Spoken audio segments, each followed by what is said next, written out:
ਸਤਿ ਸ਼੍ਰੀ ਅਕਾਲ ਪਿਆਰੇ ਬੱਚਿਓ। 100 ਦਿਨਾਂ ਪੜ੍ਹਨ ਮੁਹਿੰਮ ਦੇ 12ਵੇਂ ਹਫ਼ਤੇ ਵਿੱਚ ਤੁਹਾਡਾ ਸਾਰਿਆਂ ਦਾ ਨਿੱਘਾ ਸਵਾਗਤ ਹੈ। ਇਸ ਹਫ਼ਤੇ ਦੀ ਕਹਾਣੀ ਦਾ ਨਾਂ ਹੈ ਮੀਤੀ ਦੀ ਸਾਈਕਲ। ਕਹਾਣੀ ਦੇ ਪਾਤਰ ਹਨ ਮੀਤੀ ਦੀ ਮੰਮੀ, ਰੱਜੀ ਅਤੇ ਮੀਤੀ। ਇੱਕ ਦਿਨ ਮੀਤੀ ਖੇਡ ਰਹੀ ਸੀ। ਉਸਨੇ ਕੁਝ ਬੱਚਿਆਂ ਨੂੰ ਸਾਈਕਲ ਚਲਾਉਂਦੇ ਹੋਏ ਵੇਖਿਆ। ਮੀਤੀ ਦਾ ਮਨ ਵੀ ਸਾਈਕਲ ਚਲਾਉਣ ਨੂੰ ਕੀਤਾ। ਮੀਤੀ ਨੇ ਮੰਮੀ ਪਾਪਾ ਤੋਂ ਇੱਕ ਸਾਈਕਲ ਮੰਗਿਆ। ਅਗਲੇ ਦਿਨ ਪਾਪਾ ਨੇ ਮੀਤੀ ਨੂੰ ਸਾਈਕਲ ਲਿਆ ਦਿੱਤਾ। ਸਾਈਕਲ ਥੋੜੀ ਪੁਰਾਣੀ ਸੀ ਪਰ ਚੰਗੀ ਹਾਲਤ ਵਿੱਚ ਸੀ। ਮੀਤੀ ਸਾਈਕਲ ਦੇਖ ਕੇ ਬਹੁਤ ਖੁਸ਼ ਹੋਈ। ਲਾਲ ਰੰਗ ਦੀ ਸਾਈਕਲ ਉੱਤੇ ਨੀਲੀ ਕਾਠੀ ਸੀ। ਮੀਤੀ ਨੇ ਮੰਮੀ ਨੂੰ ਸਾਈਕਲ ਸਿਖਾਉਣ ਲਈ ਕਿਹਾ। ਮੰਮੀ ਮੀਤੀ ਨੂੰ ਸਾਈਕਲ ਚਲਾਉਣਾ ਸਿਖਾਉਣ ਲੱਗੀ। ਉਹ ਦੋਵੇਂ ਸਵੇਰੇ ਜਲਦੀ ਉੱਠ ਕੇ ਖੁੱਲ੍ਹੇ ਮੈਦਾਨ ਵਿੱਚ ਗਈਆਂ। ਮੀਤੀ ਨੇ ਸਾਈਕਲ ਸਿੱਖਣਾ ਸ਼ੁਰੂ ਕਰ ਦਿੱਤਾ। ਮੰਮੀ ਨੇ ਮੀਤੀ ਨੂੰ ਸਾਈਕਲ ਦੀ ਗੱਦੀ 'ਤੇ ਬਿਠਾਇਆ। ਮੀਤੀ ਨੇ ਸਾਈਕਲ ਦਾ ਹੈਂਡਲ ਦੋਵਾਂ ਪਾਸਿਆਂ ਤੋਂ ਫੜ ਲਿਆ। ਮੀਤੀ ਹੌਲੀ-ਹੌਲੀ ਪੈਡਲ ਮਾਰਨ ਲੱਗੀ।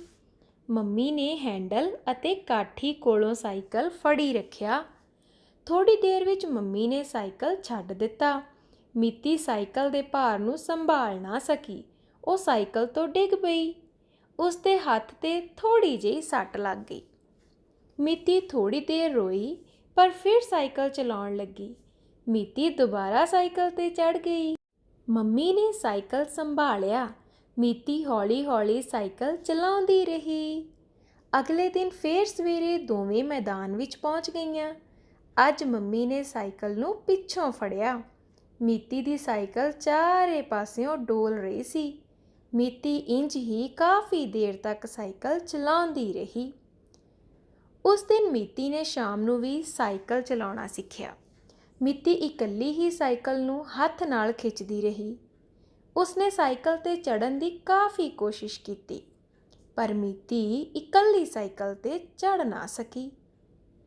ਅਗਲੇ ਦਿਨ ਸਵੇਰੇ ਮੀਤੀ ਦਾ ਸਾਈਕਲ ਡੋਲਿਆ ਨਹੀਂ। ਉਹ ਮੰਮੀ ਦੀ ਮਦਦ ਨਾਲ ਸਾਈਕਲ 'ਤੇ ਚੜ੍ਹ ਗਈ। ਮੰਮੀ ਸਾਈਕਲ ਦੇ ਪਿੱਛੇ-ਪਿੱਛੇ ਤੁਰ ਰਹੀ ਸੀ। ਮੀਤੀ ਹੌਲੀ-ਹੌਲੀ ਸਾਈਕਲ ਚਲਾਉਂਦੀ ਰਹੀ। ਕੁਝ ਦੇਰ ਬਾਅਦ ਮੀਤੀ ਸਾਈਕਲ ਭਜਾਉਣ ਲੱਗੀ। ਮੰਮੀ ਉਸ ਦੇ ਪਿੱਛੇ-ਪਿੱਛੇ ਭੱਜੀ। ਥੋੜ੍ਹੀ ਦੇਰ ਬਾਅਦ ਮੰਮੀ ਨੇ ਸਾਈਕਲ ਛੱਡ ਦਿੱਤੀ। ਕੁਝ ਦੂਰ ਜਾ ਕੇ ਮੀਤੀ ਸਾਈਕਲ ਤੋਂ ਡਿੱਗ ਗਈ। ਮੀਤੀ ਨੂੰ ਸਾਈਕਲ ਚਲਾਉਣਾ ਆ ਗਿਆ ਸੀ। ਮੀਤੀ ਸਾਈਕਲ 'ਤੇ ਆਪਣੇ ਆਪ ਚੜ੍ਹ ਨਹੀਂ ਸਕਦੀ ਸੀ। ਮੀਤੀ ਆਪਣੇ ਆਪ ਸਾਈਕਲ ਤੋਂ ਉਤਰ ਵੀ ਨਹੀਂ ਸਕਦੀ ਸੀ। ਮੀਤੀ ਨੇ ਸਾਈਕਲ 'ਤੇ ਚੜ੍ਹਨਾ ਉਤਰਨਾ ਸਿੱਖਣਾ ਸੀ। ਮੀਤੀ ਸਾਰਾ ਦਿਨ ਸਾਈਕਲ ਬਾਰੇ ਸੋਚਦੀ ਰਹਿੰਦੀ। ਉਸ ਦੇ ਹੱਥ ਹੈਂਡਲ ਵਾਂਗੂ ਚੱਲਦੇ ਰਹਿੰਦੇ ਸਨ। ਉਹ ਰਾਤ ਨੂੰ ਵੀ ਸੁਪਨੇ ਵਿੱਚ ਸਾਈਕਲ ਚਲਾਉਂਦੀ ਸੀ।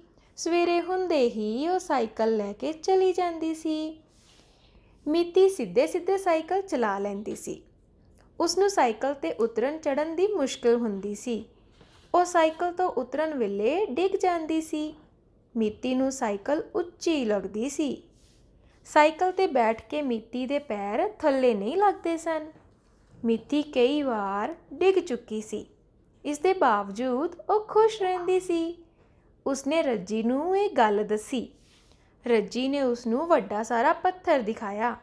ਮੀਤੀ ਪੱਥਰ 'ਤੇ ਪੈਰ ਰੱਖ ਕੇ ਸਾਈਕਲ 'ਤੇ ਚੜ੍ਹ ਗਈ। ਹੁਣ ਤਾਂ ਮੀਤੀ ਨੂੰ ਵੀ ਨਜ਼ਾਰਾ ਆ ਗਿਆ। ਦੋਵੇਂ ਸਕੂਲ ਸਾਈਕਲ 'ਤੇ ਜਾਣ ਲੱਗੀਆਂ।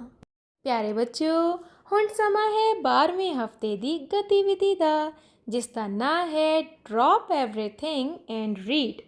ਇਸ ਤਹਿਤ ਤੁਹਾਡੇ ਅਧਿਆਪਕ ਵੱਲੋਂ ਕਿਸੇ ਇੱਕ ਦਿਨ ਇੱਕ ਨਿਰਧਾਰਿਤ ਸਮੇਂ 'ਤੇ ਲਗਾਤਾਰ 20 ਮਿੰਟ ਲਈ ਅਣਡਿੱਠੀ ਕਹਾਣੀ ਜਾਂ ਕੋਈ ਵੀ ਕਿਤਾਬ ਪੜ੍ਹਨ ਲਈ ਦਿੱਤੀ ਜਾਵੇਗੀ।